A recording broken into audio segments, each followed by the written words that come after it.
I grew up. We couldn't sit around the dinner table. They wouldn't let me eat my hamburger until we'd said a few bad things about Roosevelt.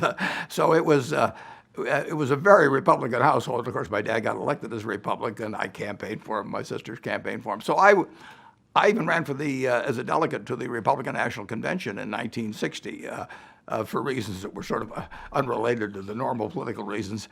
I waited until after my dad died before I changed my registration. I didn't see any reason to do it, but I changed my ideas, and not in one fell swoop, but I changed my ideas in the years preceding 1964 when he died. I was president of the Young Republicans Club at the University of Pennsylvania and was going to ride an elephant down Woodland Avenue when Dewey won, but there went my moment of fame when the Illinois returns came in. Civil rights changed my views.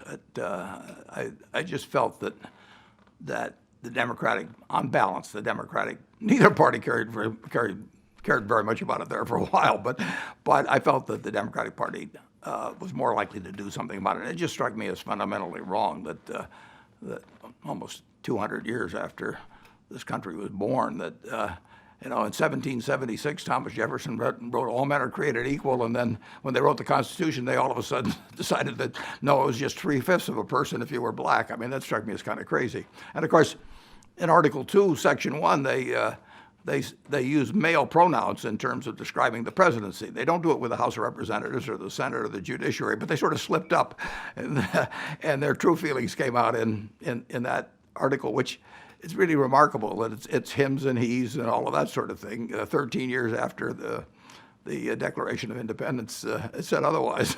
Buffett grew up in a strongly Republican household where criticizing President Roosevelt was common practice. He actively campaigned for his father, who was a Republican candidate. He also held leadership positions in the Young Republicans Club at the University of Pennsylvania. After his father's death, Buffett gradually changed his political ideas and eventually changed his party registration, suggesting a shift away from the Republican Party. The returns from the Illinois election regarding civil rights issues had a significant impact on Buffett's views. He believed that the Democratic Party was more likely to address civil rights concerns. He expressed his belief that it was fundamentally wrong for the Constitution to treat black individuals as 3/5 of a person, and for using male pronouns in Article 2, Section 1. He found these aspects of the Constitution to be contradictory to the ideals expressed in the Declaration of Independence.